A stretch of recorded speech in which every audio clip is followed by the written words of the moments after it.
El premio que nosotros esperamos es enorme. Si nosotros amamos a los enemigos, hacemos el bien y prestamos sin esperar recompensa, dice el Evangelio de hoy, tendrán un premio, serán hijos de Dios. En aquel tiempo, Jesús dijo a sus discípulos: amen a sus enemigos, hagan el bien a los que los aborrecen, bendigan a quienes los maldicen y oren por quienes los difaman. Al que te golpee en una mejilla, preséntale la otra. Al que te quite el manto, déjalo llevarse también la túnica. Al que te pida, dale, y al que se lleve lo tuyo, no se lo reclames. Traten a los demás como quieran que los traten a ustedes, porque si aman solo a los que los aman, ¿qué hacen de extraordinario? También los pecadores aman a quienes los aman. Si hacen el bien solo a los que les hacen el bien, ¿qué tiene de extraordinario? Lo mismo hacen los pecadores. Si prestan solamente cuando esperan cobrar, ¿qué hacen de extraordinario? También los pecadores prestan a otros pecadores con la intención de cobrárselo después. Ustedes, en cambio, amen a sus enemigos, hagan el bien y presten sin esperar recompensa. Así tendrán un gran premio y serán hijos del Altísimo, porque Él es bueno hasta con los malos y los ingratos. Sean misericordiosos como su Padre es misericordioso. No juzguen y no serán juzgados. No condenen y no serán condenados. Perdonen y serán perdonados. Den y se les dará. Recibirán una medida buena, bien sacudida, apretada y rebosante en los pliegues de su túnica, porque con la misma medida con que midan, ustedes serán medidos. Palabra del Señor. Hoy la palabra del Señor muestra la exigencia radical de quien es seguidor del Maestro. Por el mero hecho de ser seres humanos pensantes, de tener la capacidad de discurrir, de dialogar y de buscar en el diálogo bienestar, consensos con otros seres humanos, nosotros ya podríamos establecer una serie de normas de comportamiento para mejorar la convivencia humana. Pero sucede que el ser humano no está simplemente invitado a tener normas que nos hagan convivir en cierta armonía y en el respeto a los demás nada más. Se nos está llamando a un grado mayor de perfección. Tal vez esto lo entendamos bien cuando, parafraseando un poco a la carta de San Pablo a los Corintios, se nos compara con el hombre material, con el hombre que se deja llevar puramente de lo terreno y con el hombre que es espiritual, con el hombre que ha logrado un grado superior. El ser humano que solamente se contente con este tipo de convivencia, de respeto, porque lo humano lo manda, es un hombre bueno, es una persona respetuosa, es alguien ciudadano y ya. Pero el cristiano tiene un pasito mucho más grande y por eso vemos lo radical que Jesús se pone cuando nos invita a superar aquellas formas de vida que antes ya eran controladas por la ley. La ley del talión, por ejemplo, para evitar esas grandes vendetas colectivas, las venganzas que iba procurando limitar el daño a un espacio igual o parecido al que el otro lo haya irrogado, lo haya causado. Pero con Cristo no va así. Jesús empieza de una manera que no sé cuántos de nosotros nos hubiéramos quedado al lado de Él si es que estuviéramos escuchando de sus propios labios. Pero sucede que hoy, aunque estén escuchando de mis labios, es el mismo mensaje. Empieza diciéndoles: amen a sus enemigos. Amen a sus enemigos. ¿Sí tienen enemigos ustedes? Sucede que no estamos siendo cristianos si es que alguien dijo sí en su mente. En serio, Padre, por supuesto. Porque el momento decía en la misa de la mañana, hoy no hay repetición del sermón, tranquilos, hoy día hay mucho que hablar solamente para la misa de las 7 de la noche, sino que decía algo importante, eso sí. Una persona que logra llegar al extremo de amar a sus enemigos, ¿qué pasa? Ya no tiene enemigos. Tienes una persona que piensa distinto, tienes una persona que se equivocó, Tienes una persona que en un momento de debilidad te lastimó, te dañó, pero ya no es tu enemigo, es tu hermano. Pero padre, ¿cómo es eso? Por supuesto, a ver, en el ámbito de la familia, a los papás, ¿acaso sus hijos siempre han sido los más santos, generosos y bondadosos como ustedes? ¿Acaso como hijos hemos sido intachables ante papá o mamá? Para nada. Lo más básico que puede pasar es: perdí el año, me jalé en una materia, ya me quedé al supletorio. Por ponerlo más sencillito. ¿Te imaginas? ¿Y eso significa que tú le dejas de amar? No. Hay personas que no se hablan, por bien o por mal, pero no se hablan contigo, miembros de la misma familia. Pero el hecho de que le veas al otro diverso y aún equivocado no quiere decir que no le ames. En cambio, el enemigo es otra cosa. El enemigo es aquel a quien tú buscas fulminar, a quien tú buscas acabar, a quien tú buscas matar, a quien tú buscas desaparecerlo, al menos de tu vida. Por eso a los casados, cuando llegan peleando así mucho, y dicen toda la cantidad de cosas malas que ha sido el esposo, la esposa en el despacho, yo digo: mi querido amigo, mi querida amiga, usted tiene dos caminos, decide el mejor. Ámele o mátele. Porque son las únicas dos maneras de las que puede desaparecer ese conflicto que existe con esa otra persona. Si le amas, le perdonas, le comprendes en su fragilidad, y si le matas, pues ya, a pagar tú las consecuencias de no haber sabido amar. ¿Se dan cuenta? Entonces, esto que Jesús exige es tremendamente serio. Amar a los enemigos. Porque si son mis hermanos, no pueden ser mis enemigos. Primer accidente que podríamos tener hoy en nuestro corazón y en nuestra mente. Por eso digo accidente, porque nadie lo quiere. Decir: ¿cómo pude yo vivir? ¿Cómo pude yo estar aquí considerando a alguien mi enemigo? Y ven que eso es muy común. En el fútbol son nuestros enemigos. En el barrio, esa señora es mi enemigo. En la política, así ni se diga. Yo creo que eso de amar al del otro partido, ni el uno ni el otro aquí acogiera. Eso de matar, capaz que sí lo acogiera. Porque vemos como enemigos. Porque no tenemos el verdadero sentido de cristiano. Amar al enemigo. Y si Jesús solo lo hubiera dicho, también pudiéramos decir: bueno, fue el Hijo de Dios y por eso nos dijo. Pero no solo lo dijo, lo hizo afortunadamente. Fue capaz, en aras de la cruz, de decir: Padre, perdónales porque no saben lo que hacen. Fue capaz de decirle al traicionero Judas: amigo, lo que has de hacer, hazlo pronto. Fue capaz de mirarle a Pedro y por 3 veces pedirle que reivindique su amor, diciéndole: Pedro, me amas porque 3 veces me negaste, solo reivindica tu amor hacia mí. No dijo cuando estaba en la cruz: van a ver cuando resucite, ay me caen, cuando vuelva a tener poder, prepárate, eso sí, para cuando venga, ni agua al enemigo. Ese es el dicho que tienen algunos, ¿no? Y terrible que alguien pueda dormir con el enemigo. Pero ¿cuántas veces han dicho el absurdo dicho: ay padrecito, el que duerme contigo es tu enemigo? Bien dice el dicho. Giles que duerman con el enemigo. Yo duermo con mi amigo, mi perro, porque le quiero, ¿no es cierto? Y usted, si duerme con su persona amada, su esposo, su mujer, no puede llamarle enemigo. Así es que mírele nomás, si está al lado, dile: oye, a partir de hoy, amigo con derechos, amiga con derechos. A partir de hoy, la persona a la que debo ver, si soy cristiano, no como el enemigo. Si estamos claros hasta allí. Es que voy a ir desentrañando cada una de las cosas. Hagan bien a quien les aborrece. Y esto tiene mucho que ver con eso del golpe de la otra mejilla. Porque Jesús nos pide ser mansos, no mensos. ¿No es cierto? Eso ya sabemos. Hoy, por ejemplo, vemos una escena muy linda, en la que podemos encontrar cómo devuelve la otra mejilla, que no significa dejarse pegar, sino hacer el bien al que te aborrece, al que te trata mal, al que te considera a ti tu enemigo. Porque aquí estamos en una cosa: sí, padre, yo estoy dispuesto a no tener enemigos, pero a mí sí me ven como enemigos, y eso es cierto también. Pero bueno, a mí Dios no me va a pedir cuentas de la parroquia del Cristo Salvador. Eso es del padre Marco Matamoros.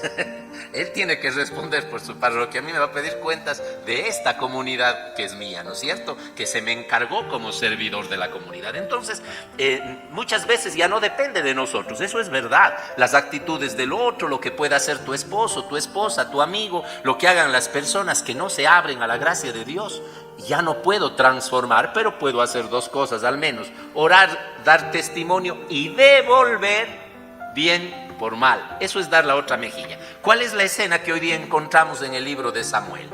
Saúl, que era ungido para ser el iniciador con la intención de formar el reino de Israel, no logra aglutinar a todas las tribus del norte y del sur.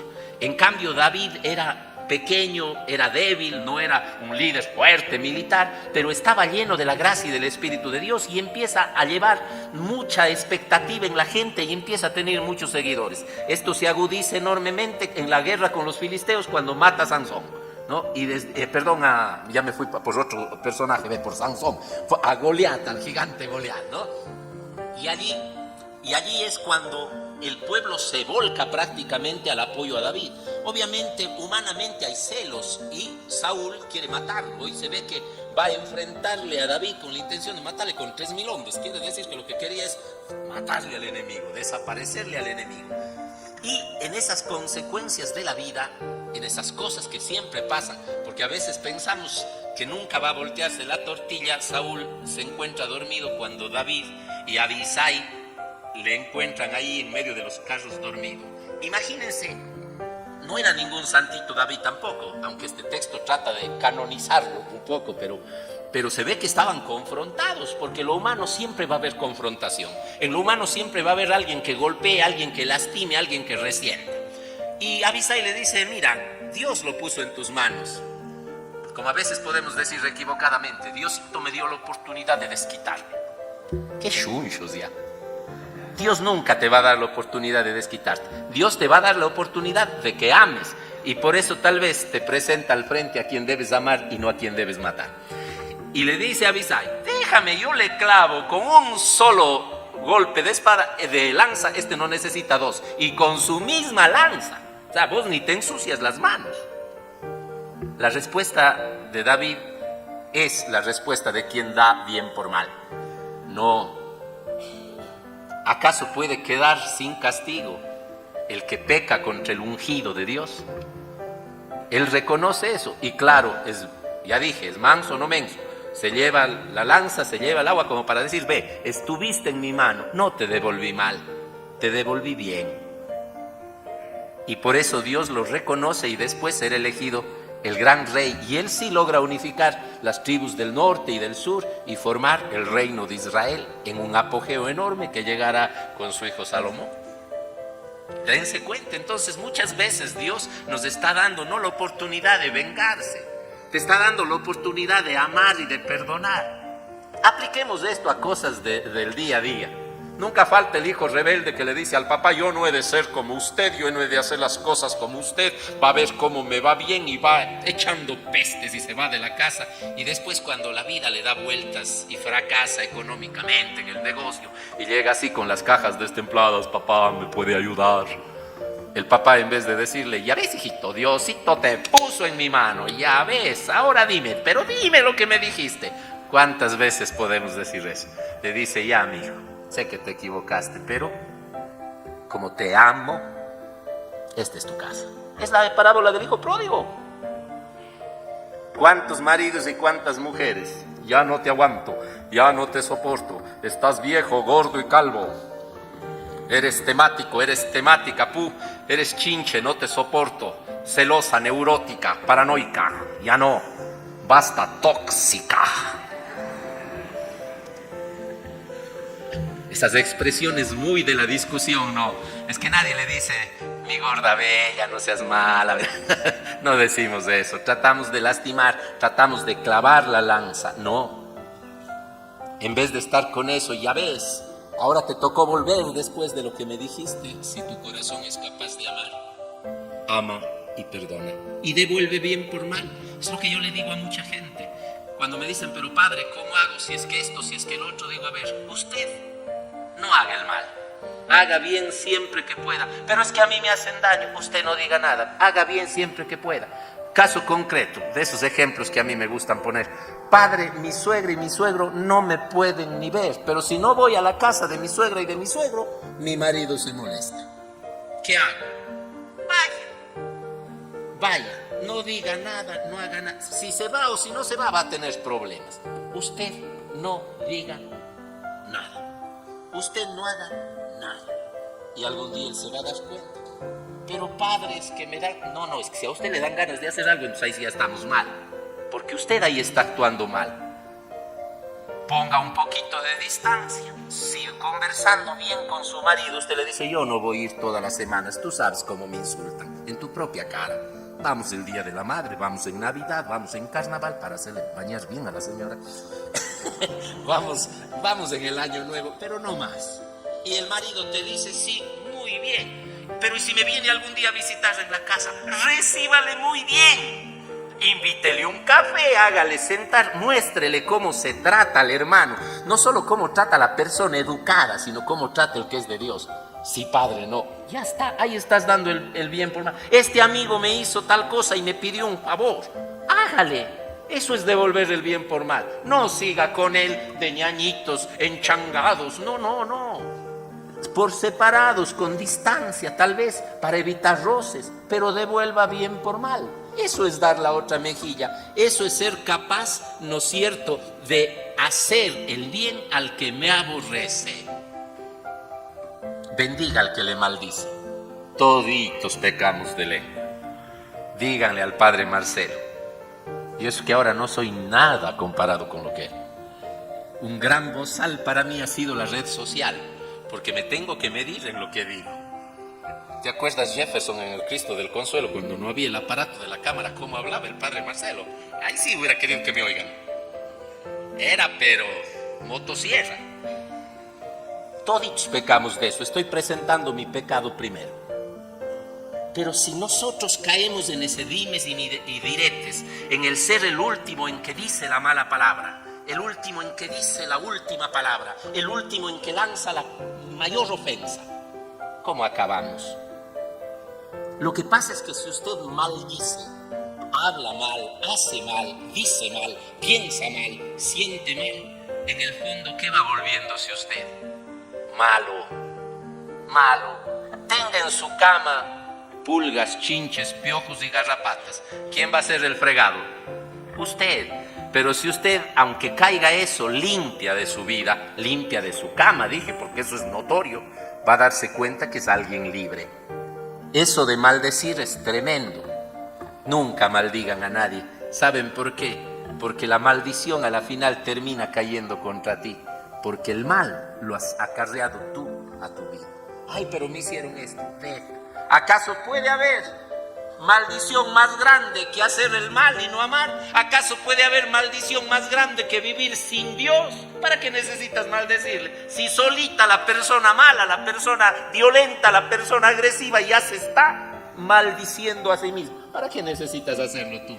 Recuerden que hay una parte de la Escritura, dice que, hijito mío, no tomes venganza con tu mano, porque entonces mi Padre Celestial no tendrá nada que hacer. Dejen las manos de Dios. Y más bien ora por esa persona. Si alguien está haciendo el mal, ora por él. Bendícele, di Señor, cámbiale a este, no seas malito. Ya que yo no puedo, cámbiale tú. Esa no es frase mía. Había una señora que siempre le decía a mi madre, ay, doña Luguita, ayúdeme a rezar para ver si Dios me da cambiando a este, decía. Y no refería a cambiarle por otro, sino cambiarle de actitudes. Digo porque todo el mundo acomoda a veces al gusto de ellos, ¿no?